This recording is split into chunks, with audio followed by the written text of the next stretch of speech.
वाहिगुरु जी का खालसा, वाहिगुरु जी की फतेह। बेभरोसगी के मते नूं लै के भारतीय संसद की बीते 3 दिन चली कार्रवाई नूं देख के यह दावा होर भी पक्का हो जाता है कि हिंदुस्तान की सियासत घट गिणती के घाण तो ऑक्सीजन लैंदी है। यह बहुगिणती नूं खुश करन ते टिकी हुई है। फिर भी राहुल गांधी के भाषण नूं सिरों रद्द नहीं किया जा सकता।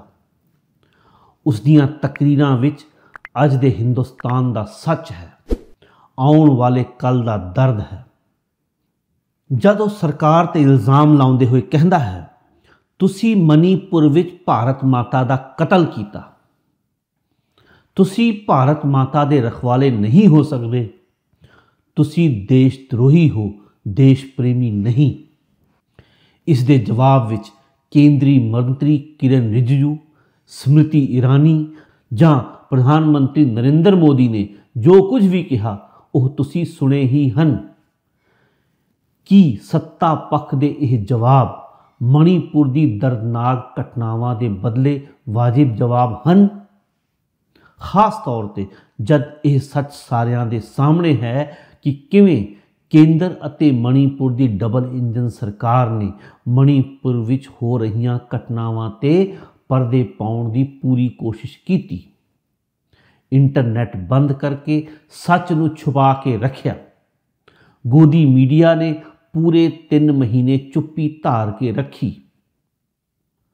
पर जब सिम सिम के सच सामने आउण लग्या, जब शर्मसार कर देने वाले दर्दनाक वीडियो सामने आ गए, सारा देश हाहाकार करन लगा। प्रधानमंत्री के स्पष्टीकरण की मंग उठन लगी। 70 दिनों की खामोशी के बाद जब प्रधानमंत्री बोले भी तो मणिपुर ते घट राजस्थान अते होर गैर भाजपा सूबियां दीयां घटनावां दा ताना मार मार के आखिर साबित की करना चाहते सन। संसद की 3 दिनों की कार्रवाई देख के तो इस तरह ही लग रहा सी जिवें अपराधियों का मुकाबला हो रहा हो, जिवें यह साबित करने की कोशिश की जा रही सी कि कौन वड्डा अपराधी है, जिवें एक अपराधी दूजे नूं कह रहा होवे कि तू तो चुप ही कर जा, मेरा मूँह ना खुलवा। इसलिए बेभरोसगी के मते के जवाब विच खास तौर पर राहुल गांधी वालों रखे गए तथ्यों के सामने जो कुछ प्रधानमंत्री नरेंद्र मोदी अते उसके मंत्रियों ने संसद विच कहा, जो राहुल का मजाक उड़ाया, जो कांग्रेस ते दूषण लगाए, उसनूं वाजिब जवाब हरगिज नहीं कहा जा सकता। सच ये है कि सत्ता पक्ष दीयां दलीलां विच बेईमानी है। उन्हां वल्लों लगाए गए आरोप महज दूषणबाजी हन। एक दूजे बारे इन्होंने की कहा मैं इस डिटेल विच नहीं जावांगा, सब कुछ सोशल मीडिया विच कहा जा चुका है। अपनी गल नूं सिर्फ पंजाब तक सीमित रख के जे प्रधानमंत्री मोदी अते उन्हां दे मंत्रियों दीयां दलीलां नूं सच दे तराजू ते तौलिया जावे तां जो हकीकत निकल के सामने आउंदी है वह हैरान कर देने वाली है। यह भी साफ कर देंदी है कौन सच्चा है ते कौन झूठा, बुज़दिल कौन ते कौन हिम्मत वाला। स्मृति ईरानी ने मणिपुर के जवाब विच 1984 के सिख कतलेआम का हवाला दिता। 84 के दौरान में मुझ जैसे कई लोग देश की राजधानी में थे और किसी का वक्तव्य ना सुने। अध्यक्ष जी, एक पत्रकार है प्रणय गुप्ता, उन्होंने लिखा कि सिख बच्चों को कैस्ट्रेट करके उनके अंगों को उनकी मां के मुंह में ठूसा गया। आज बोलती हूं, त्रिलोकपुरी में 30 औरतों को इकट्ठा करके चीला गांव में ले जाकर उनका बलात्कार किया। सुल्तानपुरी में एक महिला ने एफिडेविट दी है मेरे हस्बैंड को मार दिया, बेटी को शादी से एक रात पहले उठाकर ले गए और उसका बलात्कार किया। एक 45 साल की मां ने कहा सिख दंगों के दौरान कि ना सिर्फ मेरे पति को मारा, ना सिर्फ मुझे गैंगरेप किया, बल्कि मेरे सामने मेरे बेटे पर केरोसिन छिड़ककर उसको आग लगा दी गई। और आज ये भारत की बात करते हैं। मोदी जी ने भी श्री अकाल तख्त साहिब ते इंदिरा गांधी के हमले का सहारा लैके खुद नूं चंगा साबित करना चाहया। 5 मार्च 1966 इस दिन कांग्रेस ने मिजोरम में असहाय नागरिकों पर अपनी वायुसेना के माध्यम से हमला करवाया था।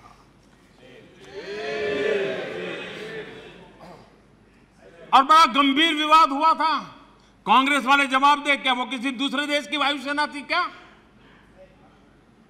क्या मिजोरम के लोग मेरे देश के नागरिक नहीं थे?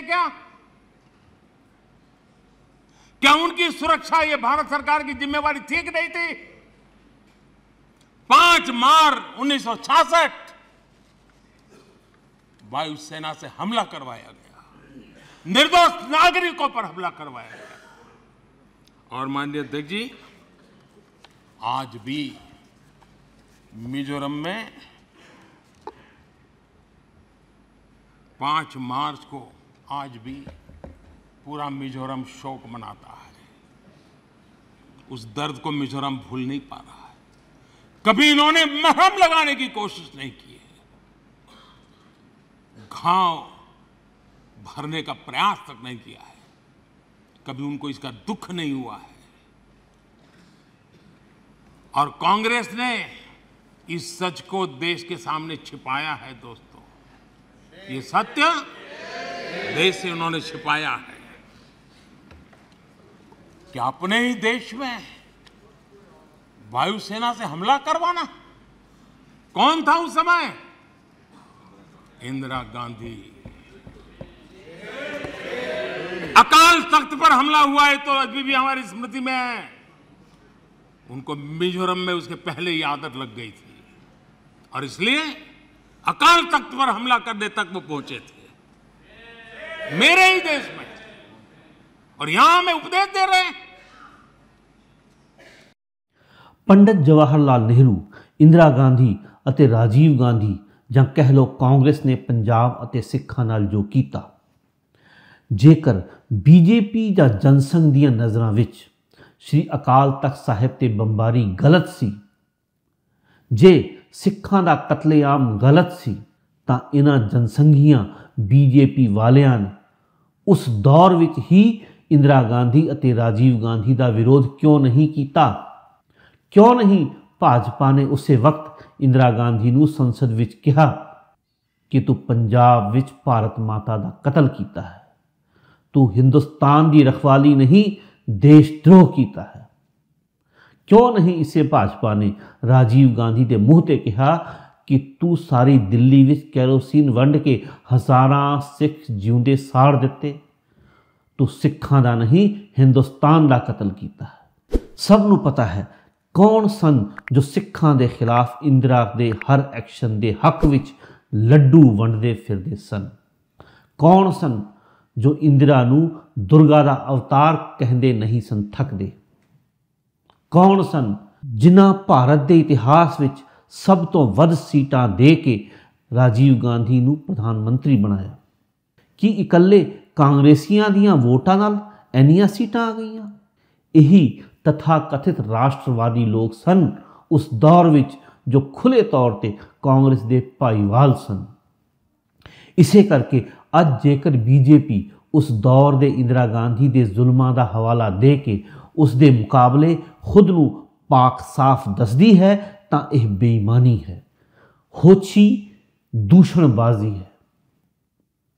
इंदिरा ਅਤੇ राजीव उही कर रहे सन जो यह लोग ढिड्डों चाहुंदे सन, वरना यह भी इंदिरा ਅਤੇ राजीव नूं उसे वक्त चैलेंज कर दे। पर इन्हां अजिहा नहीं किया क्योंकि यह मौका परस्त भी हैं ते बुज़दिल भी। जबकि अज राहुल गांधी खुलेआम कह रहा है, मोदी जी नूं मूँह ते कह रहा है कि तुसी सारे देश विच कैरोसिन छिड़क दिता है।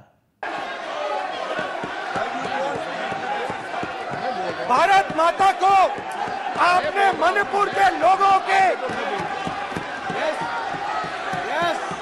मारा, आपने मणिपुर के लोगों को मारकर भारत की है।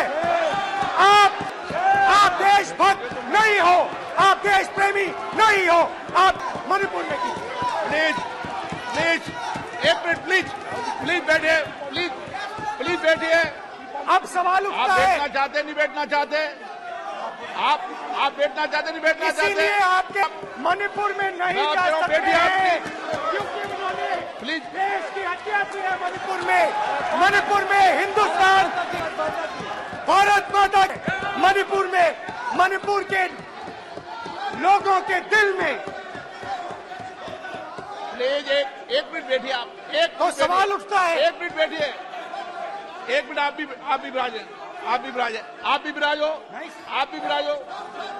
आप बैठिए, सही नहीं बैठिए, रहने दो आप बैठिए आप, प्लीज बैठिए आप, प्लीज आप बोल रहे फिर। आप भारत माता के रखवाले नहीं हो, आप भारत माता के हत्यारे हो। प्लीज माननीय सदस्य, प्लीज माननीय सदस्य, प्लीज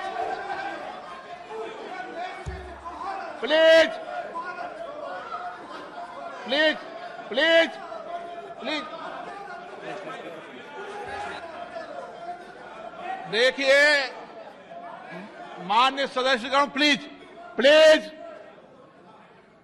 माननीय सदस्यगण, भारत मां हमारी मां है, हमें सदन में बोलते समय संयम बरतना चाहिए। मेरा अपनी मां की हत्या की बात कर रहा हूं, मैं मणिपुर में अपनी मां की हत्या की बात कर रहा हूं, मैं आदर से बोल रहा हूं। आपने मेरी मां की हत्या की मणिपुर में। एक मेरी मां यहां बैठी है, दूसरी मां को आपने मणिपुर में मारा है।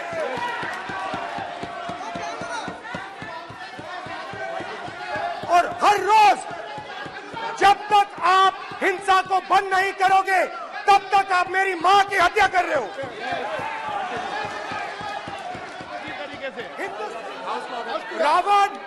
रावण दो लोगों की सुनता था, रावण दो लोगों की सुनता था, मेघनाथ और कुंभकर्ण। वैसे ही नरेंद्र मोदी दो लोगों की सुनते हैं, अमित शाह और अडानी। भाई और बहनों, लंका को हनुमान ने नहीं जलाया था, लंका को रावण के अहंकार ने जलाया था। प्लीज माननीय सदस्य, आप संयमित बोले, आप ये सदन है, आप तरीके से बोलिए। माननीय राम सदस्य, ने रावण को नहीं मारा था, रावण के अहंकार ने रावण को मारा था।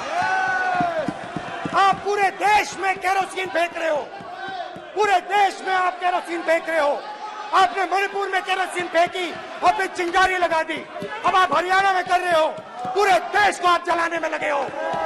आप पूरे देश में भारत माता की हत्या कर रहे हो। धन्यवाद स्पीकर। इसलिए ਝੂਠ ਦੀ ਸਿਆਸਤ ਦੇ ਇਸ ਮਾਹੌਲ ਵਿੱਚ ਨੈਤਿਕ ਤੌਰ ਤੇ ਸਹੀ ਕੌਣ ਹੋਇਆ, ਨਰਿੰਦਰ ਮੋਦੀ ਜਾਂ ਰਾਹੁਲ ਗਾਂਧੀ, ਜੋ ਆਪਣੇ ਪਿਛਲੇ ਪੈਂਤੜਿਆਂ ਤੇ ਲੂੰਬਣ ਚਾਲਾਂ ਚੱਲ ਕੇ ਸੱਚਾ ਬਣਨ ਦੀ ਕੋਸ਼ਿਸ਼ ਕਰ ਰਿਹਾ ਹੈ, ਜਾਂ ਜੋ ਆਪਣੇ ਦਿਲ ਦੀ ਆਵਾਜ਼ ਸੁਣਦਾ ਹੈ, ਦਿਲ ਦੀ ਗੱਲ ਕਹਿੰਦਾ ਹੈ, ਸੱਚ ਕਹਿਣ ਦੀ ਜ਼ਰੂਰਤ ਵੀ ਰੱਖਦਾ ਹੈ। ਖੈਰ, ਕਾਂਗਰਸ ਜਾਂ ਬੀਜੇਪੀ ਵਾਲੇ ਭਲੇ ਹੀ ਆਪਣੇ ਨਜ਼ਰੀਏ ਨਾਲ ਇੱਕ ਦੂਜੇ ਨੂੰ ਸੱਚਾ ਜਾਂ ਝੂਠਾ ਕਹਿ ਰਹੇ ਹਨ, ਆਪਣੇ ਸੱਚ ਤੇ ਤਾਲੀਆਂ ਠੋਕ ਕੇ ਅਤੇ ਦੂਜੇ ਨੂੰ ਸ਼ੇਮ ਕਹਿ ਕੇ ਲੋਕਾਂ ਨੂੰ ਐਂਟਰਟੇਨ ਕਰ ਰਹੇ ਹਨ। ਪਰ ਸੱਚ ਸਿਰਫ ਇੰਨਾ ਹੀ ਨਹੀਂ ਹੈ, ਅਸਲ ਸੱਚ ਘੱਟ ਗਿਣਤੀਆਂ ਦੇ ਪਾਸ ਹੈ, ਜਿਨ੍ਹਾਂ ਦੇ ਦਿਲਾਂ ਤੇ ਜ਼ਖਮ ਹੀ ਜ਼ਖਮ ਹਨ। ਇਨਸਾਫ ਦੀ ਆਸ ਤਾਂ ਦੂਰ, ਹਮੇਸ਼ਾ ਇਹੀ ਡਰ ਬਣਿਆ ਰਹਿੰਦਾ ਹੈ, ਇਸ ਲੋਕਤੰਤਰ ਦੀ ਕੁਰਸੀ ਤੇ ਬੈਠਾ ਕਦ ਕੌਣ ਕਿਸ ਘੱਟ ਗਿਣਤੀ ਨੂੰ ਨਫ਼ਰਤ ਦੇ ਨਿਸ਼ਾਨੇ ਤੇ ਲਿਆ ਖੜਾ ਕਰੇਗਾ। ਕਹਿਣ ਨੂੰ ਦੇਸ਼ ਆਜ਼ਾਦ ਹੈ, ਪਰ ਘੱਟ ਗਿਣਤੀਆਂ ਲਈ ਸਹਿਮ ਬਰਕਰਾਰ ਹੈ। ਅਜਿਹੇ ਵਿੱਚ ਘੱਟ ਗਿਣਤੀਆਂ ਦੇ ਨਾਮ ਤੇ ਖੇਡੀ ਜਾ ਰਹੀ ਸਿਆਸਤ ਬੇਗਾਨਗੀ ਨੂੰ ਹੋਰ ਵਧਾਏਗੀ। ਤੁਹਾਡੇ ਕੀ ਵਿਚਾਰ ਹਨ? ਹੇਠਾਂ ਕਮੈਂਟ ਬਾਕਸ ਵਿੱਚ ਲਿਖ ਕੇ ਸਾਂਝੇ ਕਰੋ। ਵੀਡੀਓ ਦੇਖਣ ਸੁਣਨ ਲਈ ਆਪ ਸਭ ਦਾ ਧੰਨਵਾਦ। ਖੁਸ਼ ਰਹੋ, ਆਬਾਦ ਰਹੋ। ਇਸੇ ਆਸ ਅਤੇ ਅਰਦਾਸ ਨਾਲ ਦਿਓ ਇਜਾਜ਼ਤ। ਭੁਪਿੰਦਰ ਸਿੰਘ ਭਾਈ ਖੇਲ ਨੂੰ ਪਾਓ ਸਾਂਝ ਗੁਰੂ ਵੱਲੋਂ ਬਖਸ਼ੀ ਹੋਈ ਫਤਿਹ ਦੀ। ਵਾਹਿਗੁਰੂ ਜੀ ਕਾ ਖਾਲਸਾ, ਵਾਹਿਗੁਰੂ ਜੀ ਕੀ ਫਤਿਹ। ਨਾਨਕ ਆਖੈ ਸੱਚ ਸੁਣਾਈ ਸੀ, ਸੱਚ ਕੀ